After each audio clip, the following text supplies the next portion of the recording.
Hello guys, Radhe Radhe. आज हम animal behaviour learning में इम्प्रिंटिंग के बारे में अध्ययन करेंगे। लास्ट क्लास में हमने एनिमल बिहेव लर्निंग में सिंपल लर्निंग और कॉम्प्लेक्स या एसोसिएटिव लर्निंग के बारे में पढ़ा था, जिसमें से हमने सेंसिटाइजेशन, हैबिटुएशन, कंडीशनिंग, कंडीशन के दो type, classical conditioning, instrumental conditioning, फिर लेटेंट लर्निंग, इनसाइड लर्निंग तक पढ़ लिया था। थोड़ा सा इसमें रिवाइज कर लेते हैं कि हमने क्या क्या देखा है। सिंपल लर्निंग में क्या होता है कि कोई भी एनिमल है, इसको कोई अपने स्टिमुलस दिया और उसने अपना रिस्पॉन्स दिखाया, इसको हम क्या कहते हैं? Simple learning. इसमें हम कोई भी सीखने के साथ कोई भी चीज को नहीं रखते हैं और कोई भी इंस्ट्रूमेंट या कोई कंडीशन नहीं रखते हैं। इसके दो प्रकार देखे थे, एक तो हमने पढ़ा था सेंसिटाइजेशन और एक हमने पढ़ा है हैबिटुएशन। सेंसिटाइजेशन की बात करें तो सेंसिटाइजेशन में क्या है कि कोई एनिमल है, इसको हमने धीरे धीरे कोई स्टिमुलस दिया और उसको बार बार दिया, तो एक टाइम ऐसा आएगा कि क्या जो रिस्पॉन्स होगा वो स्टिमुलस के प्रति बढ़ जाएगा, इंक्रीज हो जाएगा। इसको हम सेंसिटाइजेशन कहते हैं। हैबिटाइजेशन हैबिटुएशन स्वाभाविकरण जो होता है वो इसका उल्टा होता है। इसका मतलब क्या हुआ? सेंसिटाइजेशन का उल्टा होता है। कैसे? कि यहाँ पर कोई एनिमल है, इसको हमने स्टिमुलस दिया, बार बार हम स्टिमुलस दे रहे हैं, तो एक टाइम ऐसा आएगा कि जो इसका रिस्पॉन्स है उसमें गिरावट देखने को मिलेगी। ये इसका जो रिस्पॉन्स आएगा एनिमल का उस स्टिमुलस के प्रति, वो डिक्रीज हो जाएगा। इसको हम कहते हैं हैबिटुएशन।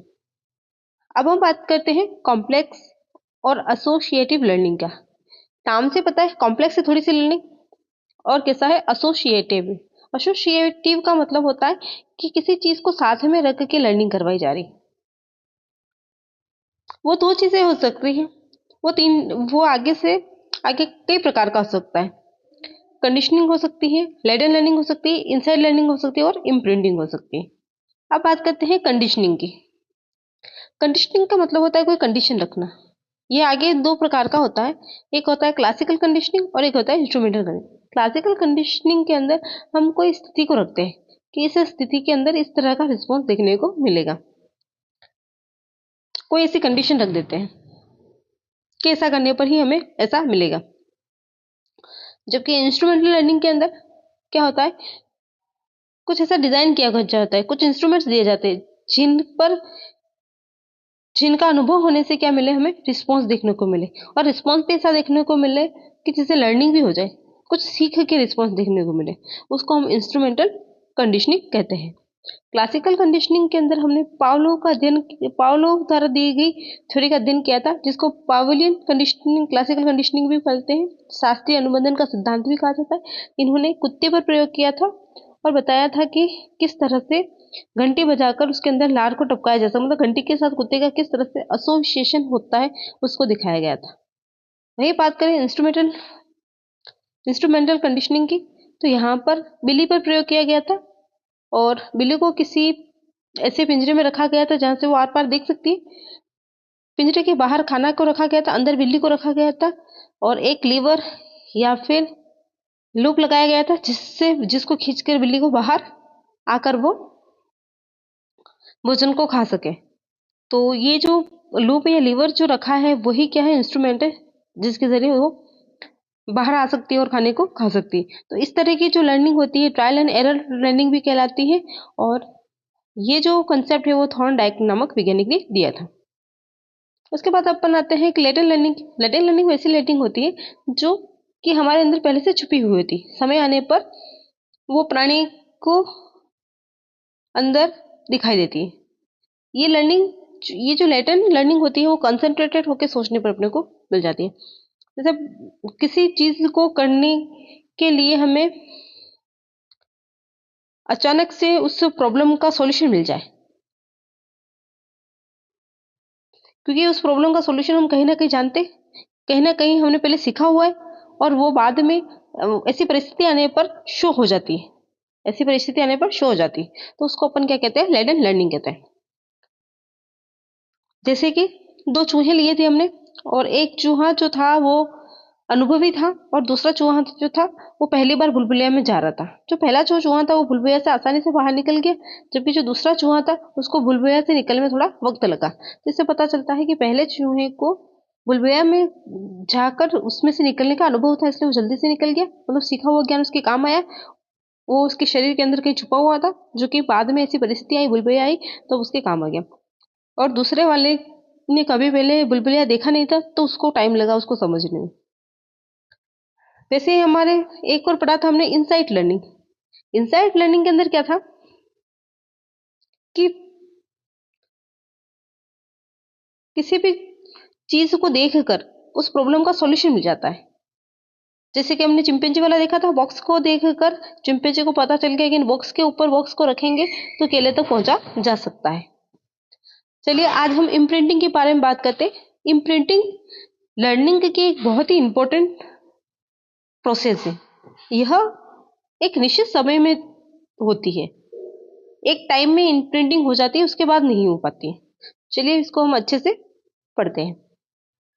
इम्प्रिंटिंग इम्प्रिंटिंग सीखने का एक तरीका है। इम्प्रिंटिंग क्या है? सीखने का एक तरीका है जिसमें लोग कुछ खास चीजों के संपर्क में आते हैं और आमतौर पर जिंदगी के किसी खास पड़ाव और उस चीज के साथ एक जुड़ाव बना लेते हैं।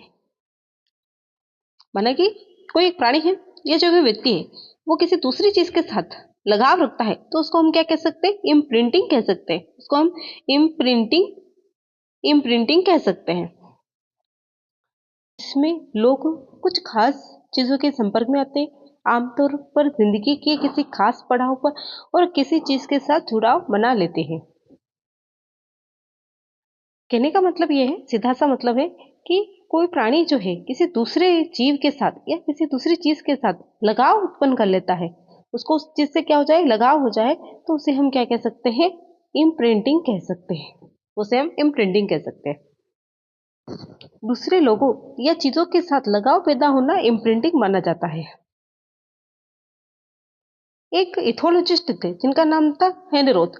उन्होंने बतख और हंसों पर प्रयोग किया, उन पर अच्छे से स्टडी करी और इम्प्रिंटिंग के बारे में बताया था। इथोलॉजिस्ट हेनरोथ ने बतखों और हंसों की अलग अलग प्रजातियों पर इम्प्रिंटिंग के बारे में डिटेल में स्टडी की है।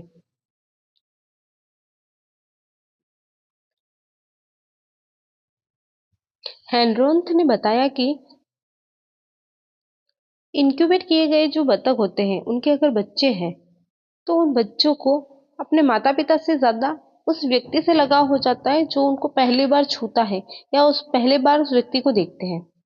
जैसे कि ये अंडा है, अंडे से बच्चे निकले और बच्चे पहले जिस भी व्यक्ति को देखेंगे या फिर उन बच्चों को जो भी व्यक्ति पहले छुएगा या फिर वो जिस भी चीज को पहले देखेंगे उस चीज से वो लगाव उत्पन्न कर लेते हैं। इसी को क्या बोलते हैं? इम्प्रिंटिंग बोलते हैं। और उस व्यक्ति उस चीज या फिर उस मॉडल के पीछे जाते हैं अपने माता पिता को भी छोड़ के। अपने माता पिता की पीछा नहीं करते वो, उस व्यक्ति का पीछा करते जो पहली बार उनको दिखता है या पहली बार जिस जिस चीज को देखते हैं उस चीज के पीछे रहते हैं, उस चीज से उनको अच्छा लगा हो जाता है। इसी को उन्होंने इम्प्रिंटिंग बोला। इन्होंने 2-3 दिन के जो चूजे होते हैं उन पर उनको अच्छे से ऑब्जर्व किया, उनका अवलोकन किया और बताया कि वो उस चीज का पीछा करने लग गए। देखा और उनको पता चला कि जो चूजे अंडे से निकलते जिस भी चीज को देखते हैं ना, उस चीज का अच्छे से पीछा करते हैं, उनके पीछे रहते हैं, अपने माता पिता को भी नहीं पहचानते जितना उनसे लगाव रखते हैं। और इसी को इन्होंने क्या बोल दिया? इम्प्रिंटिंग बोला। चलिए नोट्स में देखते हैं। उन्होंने बताया कि इंक्यूबेट किए गए बत्तख के बच्चों का अपने माता पिता हंसों के बजाय उस व्यक्ति के साथ गहरा लगाव हो जाता है जिसने उन्हें छुआ और सबसे पहले देखा है। अभी बोला कि जो चीज वो पहले देखेंगे, सबसे पहले जिस चीज को देखेंगे उसी चीज से उनको लगाव हो जाएगा। उन्होंने घरोली चूजों के बच्चों पर बहुत ज्यादा ऑब्जर्वेशन किया और बताया कि 2 से 3 दिन के चूजे किसी भी हिलती हुई चीज का पीछा करेंगे और उससे लगाव पैदा कर लेंगे। किसी भी हिलती डुलती चीज से पीछा करेंगे और उससे लगाव हो जाएगा उनको। एक और इथोलॉजिस्ट थे जो कोई बहुत ज्यादा फेमस थे, उनका नाम था लॉरेंज। ये जो लॉरेंज थे, इन्होंने इम्प्रिंटिंग बिहेवियर के बारे में बताया, कई सारी इन्वेस्टिगेशन की और उसके बाद बताया था इन प्रिंटिंग बिहेवियर के बाद।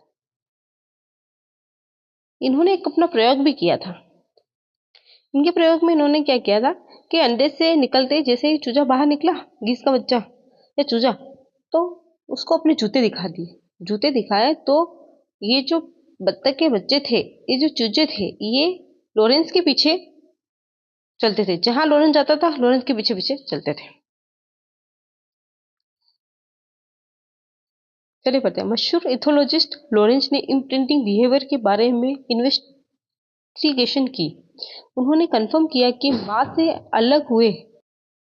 अलग हुए नए निकले बत्तख के बच्चे और बत्तख के बच्चे लगभग हर हिलती हुई चीज का पीछा करेंगे, चाहे वह धीरे धीरे चलता हुआ आदमी हो, बत्तख का चलता हुआ मॉडल हो या फिर ब्लैक बॉक्स हो।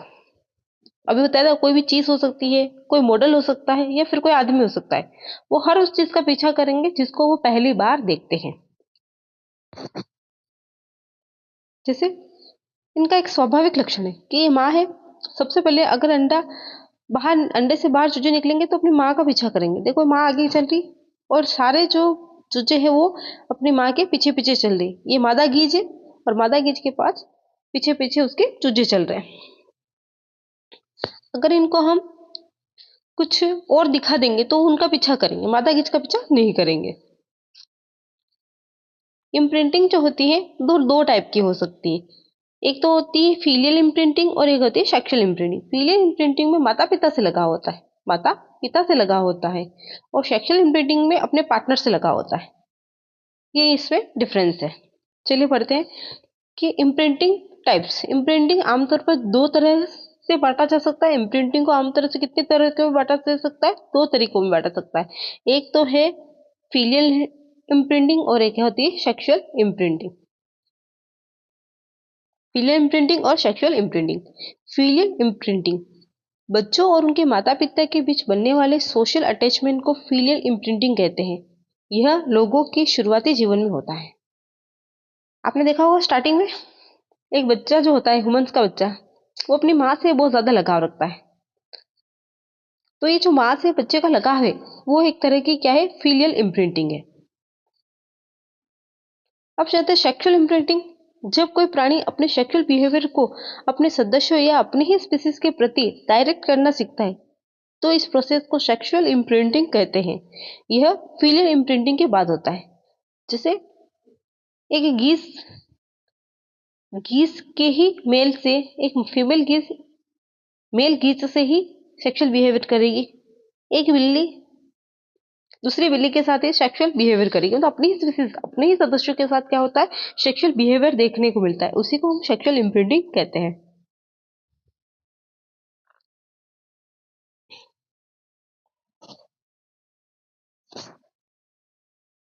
अब हम पढ़ते हैं कंसेप्ट ऑफ इम्प्रिंटिंग, अध्यंकन की अवधारणाएं।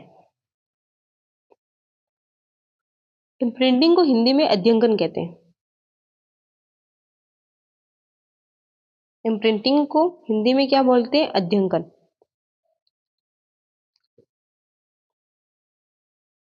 जंतु अपने अनुभव से जीवन भर प्रेक्षण व अनुभव से सीखते हैं।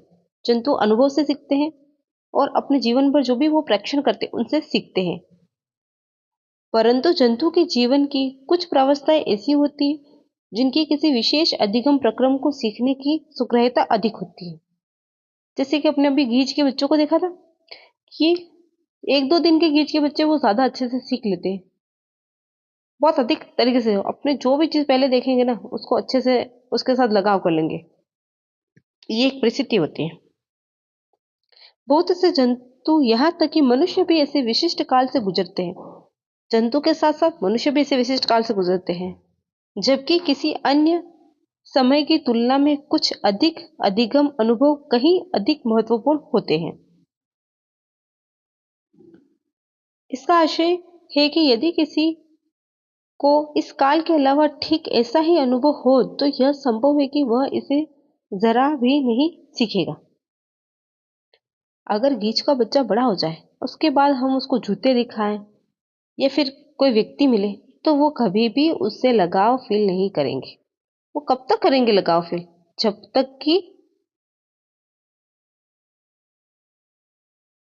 तक कि उसके पास वो वक्त है, वो एक टाइम है, पर्टिकुलर टाइम है, जिसको हम क्रांतिक काल भी कह सकते हैं, जिसे हम क्रांतिक क्रांतिक काल भी कह सकते हैं। उस पर्टिकुलर टाइम तक ही वह चीजों को सीखेंगे, उनसे लगाव रखेंगे।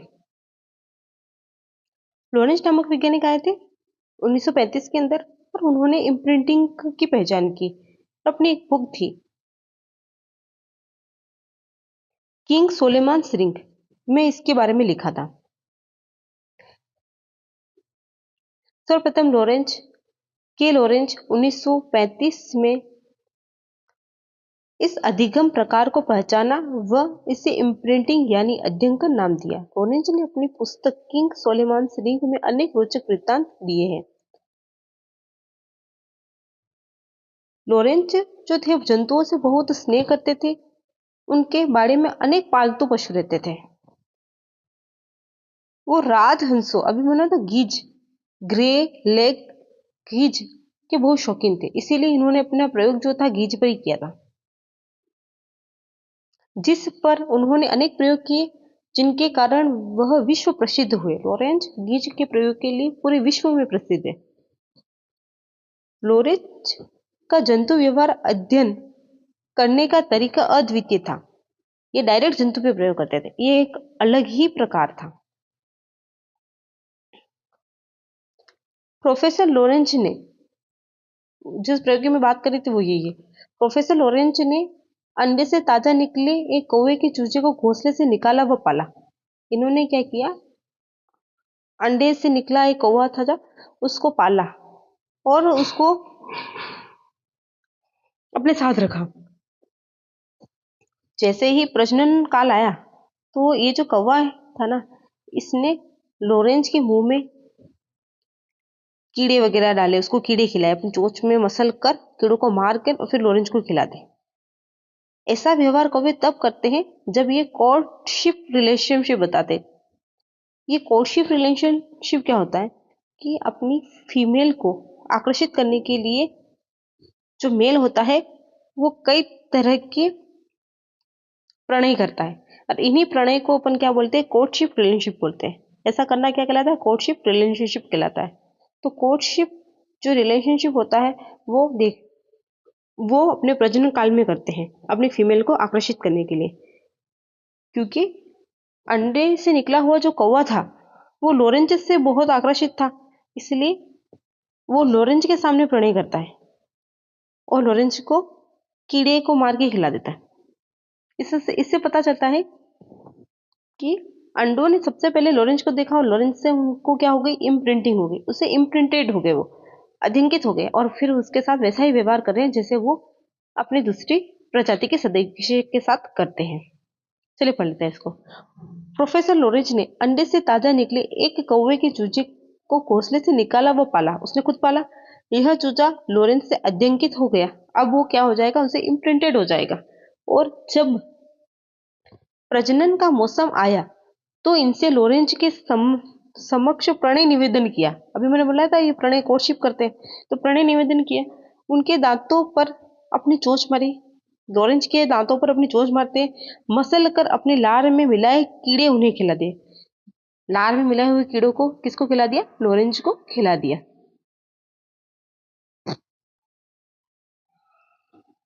सामान्य ऐसा व्यवहार जेकड़ों या कौवे अपने जोड़ीदार मेल के साथ करते हैं, ना सेक्सुअल टाइम पे करते हैं, प्रजनन काल के दौरान ही करते हैं और अपनी फीमेल के साथ ऐसा करते हैं।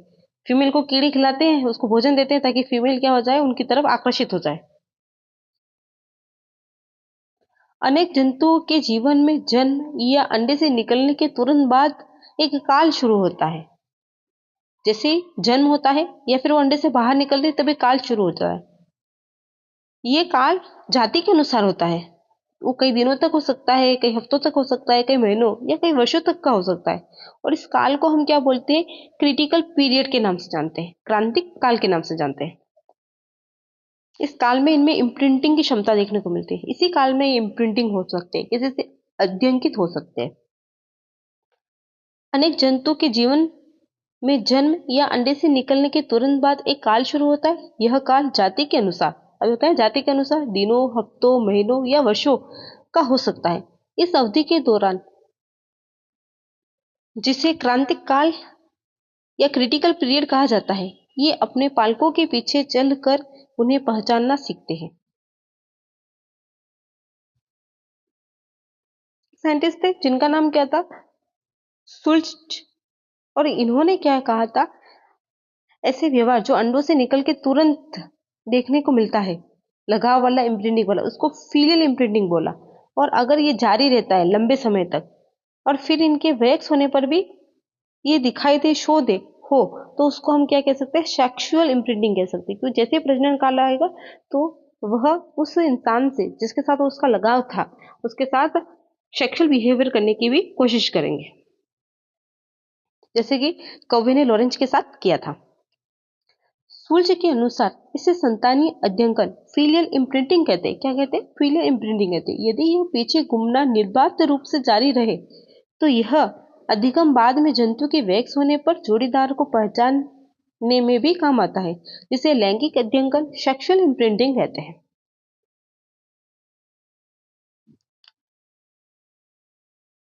जंतु के सामाजिक जंतु के सामाजिक व्यवहार पर अध्ययन का व्यापक प्रभाव पड़ता है। भले ही यह विचित्र प्रतीत होता हो कि किस प्रकार प्रारंभिक काल में सीखी गई बात वयस्क के व्यवहार को प्रभावित करती है, परंतु यह सच है कि जंतु के बाल्यावस्था में एक क्रांतिक काल, क्रिटिकल पीरियड होता है, जिसमें कुछ बातें सीख सकता है, परंतु एक बार यह काल बीत जाने के बाद यह व्यवहार नहीं सीखे जा सकते हैं। कहने का मतलब है, एक टाइम ऐसा आता है क्रिटिकल पीरियड जो कि बाल्यावस्था में देखने को, जो बचपन की अवस्था में देखने को मिलता है। एक बार बाल्यावस्था बीत गई तो उसके बाद ये पीरियड नहीं आएगा, फिर ये जो सीखना है वो नहीं हो पाएगा। इम्प्रिंटिंग वाला जो सीखना होता है, अध्ययन वाला सीखना होता है, वो नहीं हो पाएगा। इसका एक फिक्स टाइम है, उस टाइम में हो जाता है अध्ययन, उसके बाद नहीं हो सकता।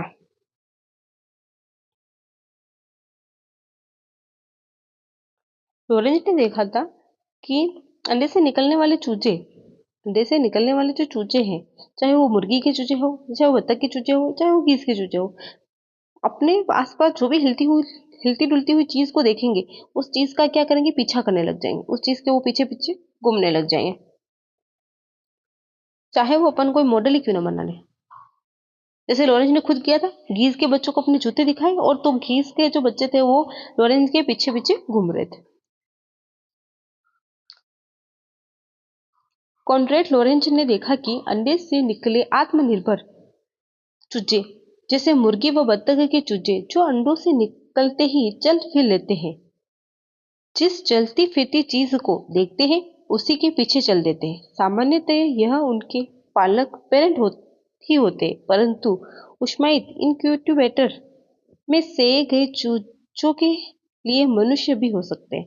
अगर हम उनको इंक्यूबेट करते हैं, अगर मनुष्य चूजों को इंक्यूबेट करेगा तो वो उनके मनुष्य के पीछे चलने लग जाएंगे, मनुष्य के पीछे चलने लग जाएंगे।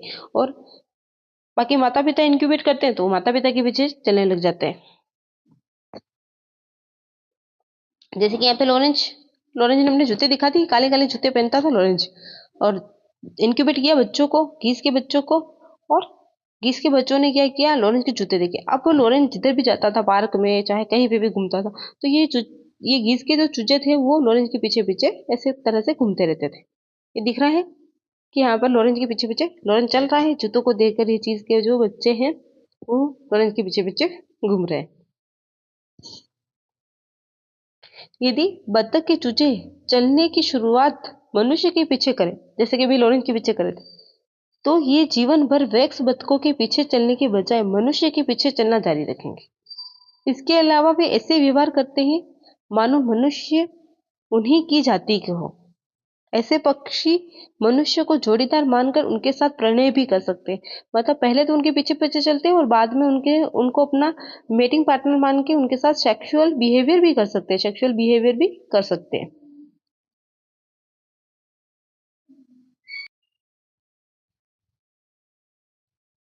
पक्षी मॉडल की आकृति, आकार व रंग पहचान सकते हैं। मॉडल की आकृति कैसी है उसको पहचान सकते हैं, उसका आकार कैसा है उसको पहचान सकते हैं, और रंग को भी पहचान सकते हैं। यदि अंदर से निकलने के बाद उनको लकड़ी का गड्ढा या ब्लॉक्स दिखाया जाए, लकड़ी के ब्लॉक्स दिखाए जाए, इस तरह के जो ब्लॉक्स होते हैं ना लकड़ी के बने हुए, वो ब्लॉक्स दिखाए जाए, तो वो खिलौने के जगह बत्तख का मॉडल जो होगा उसके बजाय उस लकड़ी के गड्ढे का पीछा करेंगे, क्योंकि उन्होंने आंखें खोलती उसी को देखा है। एक साइंटिस्ट थे 1964 के अंदर, उन्होंने हेस नामक साइंटिस्ट ने बताया कि बच्चे को अगर हम किसी मॉडल के पीछे भेजेंगे, किसी मॉडल के पीछे जाने में जितनी कठिनाई होती है उतनी अधिक प्रबलता से वो क्या हो जाएंगे, उससे अध्यंकित हो जाते हैं या इम्प्रिंट हो जाते हैं। पहले उस मॉडल पे जाने में जितनी कठिनाई वो फील करते हैं उससे उतना ही ज्यादा उनको लगाव हो जाता है। ये बात किसने बताई थी? हेज ने बताई थी 1964 के अंदर। यदि इन्हें लकड़ी के गड्ढे ब्लॉक्स के प्रति अध्ययित किया जाए तो ये खिलौने के बत्तख का पीछा नहीं करेंगे, बल्कि किसका करेंगे? उन ब्लॉक्स का पीछा करेंगे। ई हेज 1964 में आए थे। ई हेज के अनुसार बत्तख के बच्चों को किसी मॉडल के पीछे जाने में जितनी कठिनाई होती है उतनी ही अधिक प्रबलता से वह अध्ययित इम्प्रिंट हो जाते हैं। साथ ही एक गतिमान व शोर मचाने वाली नौसी वाला मॉडल अधिक प्रभावशील होता है। अगर मॉडल ऐसा हो कि एक जगह पर स्थिर हो और एक मॉडल ऐसा हो जो हिलता डुलता हो, जो हिलता डुलता मॉडल है ना वो ज्यादा प्रभावी रहेगा बजाय इस स्थायी मॉडल के। जो परमानेंट स्थिर मॉडल है, स्टेबल मॉडल है, उससे ज्यादा कौन सा गतिमान मूवेबल जो मॉडल होगा वो ज्यादा इफेक्टिव होगा। सामाजिकरण सोशलाइजेशन व जंतु के किसी सामाजिक समूह का हिस्सा बन सकने की क्षमता बहुत सीमा तक प्रारंभिक अनुभव से नियत होती है। एक बच्चा है, वो अपने घर परिवार में घुल जाता है, फिर आगे जाके समाज में भी अच्छे से घुल जाता है। उसका कारण क्या है? ये अनुभव होता है जो हमारे अंदर निहित होता है, ये इम्प्रिंटिंग है जो हम सीखे कहते हैं। यदि किसी मनुष्य के बच्चे 2 से 6 वर्ष की उम्र के बीच किसी सामाजिक समूह जैसे स्कूल का हिस्सा न बने तो वे शर्मीले व इनोर्स हो जाते हैं। मतलब अगर कोई मनुष्य का बच्चा है उसको अपन स्कूल नहीं भेजेंगे तो वो लोगों से बातचीत ही नहीं करेगा, इतना शर्मिला हो जाएगा। वो अकेला रहना पसंद करे, अलोंग भी रहेगा, किसी के पास रहना पसंद नहीं करेगा, भीड़ में जाने से डरेगा, ऐसा हो जाएगा। अगर उसको स्कूल भेजेंगे तो वो लोगों से बातचीत करेगा, वो चहुमुखी हो जाएगा, अंतर्मुखी नहीं रहेगा, और वो कैसा हो जाएगा? चहुमुखी बहुमुखी हो जाएगा, बहिर्मुखी हो जाएगा। बात करते हैं एच एफ हेरलो नामक एक वैज्ञानिक थे। उन्होंने रिसर्च रिसर्च जो बंदर है, रिसर्च मकाका जो बंदर है उसके बच्चों में वंशज सिंड्रोम को देखा था, जिसको अपन बोलते हैं डिप्रीव्ड सिंड्रोम। इस सिंड्रोम के कारण क्या होता है कि बेचैनी रहती है बंदर में, वो गुस्सा करता है, अरुचि होती है उसके अंदर, अरुचि होती है, खोजी प्रवृत्ति का होता है। खोजी प्रवृत्ति में क्या हो जाती है? उसकी कमी हो जाती है। बड़े होने पर बड़े होने पर ऐसे अधिकांश बंदर सेक्सुअल बिहेवियर नहीं कर पाते। वचन सिंड्रोम या डिप्रेटिव सिंड्रोम के अंदर, डिप्रेटिव स्टेट सिंड्रोम के अंदर ऐसे लक्षण देखने को मिलते हैं। एच.एफ. हेरलो ने रिसर्च बंदर के छोटे बच्चे में वचन सिंड्रोम, डिप्रिवेट सिंड्रोम का वर्णन किया। इस सिंड्रोम या लक्षण में बेचैनी रहती है, गुस्सैल व्यवहार होता है, व्यापक अरुचि व खोजी व्यवहार में कमी होती है। बड़े होने पर ऐसे अधिकांश बंदर मैथुन नहीं कर पाते हैं।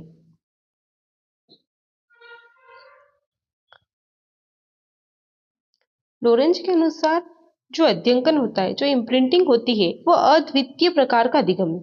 एक अद्वितीय प्रकार का अधिगम जो कई कारणों पर निर्भर करता है। एक तो ये क्या होता है, जीवन के प्रारंभिक काल में होता है, एक छोटे से काल में होता है, और स्थायी होता है। कैसा होता है? इम्प्रिंटिंग स्थायी होती है, जो जीवन भर रहती है, और इससे सोशल सेक्सुअल बिहेवियर भी प्रभावित होता है। चलिए नोट्स में पढ़ लेते हैं। लॉरेंज के अनुसार अध्ययन निम्न कारकों के कारण एक अद्वितीय प्रकार का अधिगम है। यह जीवन के प्रारंभिक काल में एक छोटे से सुग्राही काल में ही होता है। जीवन के प्रारंभिक काल में होता है, एक बहुत कम छोटे से पीरियड में होता है, जिसको हम क्रांतिक काल कहते हैं। यह अत्यंत स्थायी होता है और अक्सर जंतु के जीवन भर रहता है। यह जंतु के सामाजिक लैंगिक व्यवहार को प्रभावित करता है। इम्प्रिंटिंग का महत्व, सिग्निफिकेशन ऑफ इम्प्रिंटिंग। छोटे बच्चे अपनी माँ से ज़्यादा लगाव रखते हैं, उनसे इम्प्रिंटिंग हो जाते हैं, और इम्प्रिंटिंग जो होता है वह अपनी जाति के लोगों को पहचानने में मदद करता है। यही इम्प्रिंटिंग का सिग्निफिकेंस है या फिर महत्व है। चलिए नोट्स में पढ़ लेते हैं। बच्चों के नॉर्मल डेवलपमेंट के लिए माँ की ज़रूरत होती है। माँ की गैर मौजूदगी में बच्चे नॉर्मल सोशल बिहेवियर से दूर रहते हैं। शुरुआती दिनों में माता पिता और बच्चों के बीच बातचीत की जरूरत होती है। इम्प्रिंटिंग स्पीशीज को पहचानने में मदद करता है।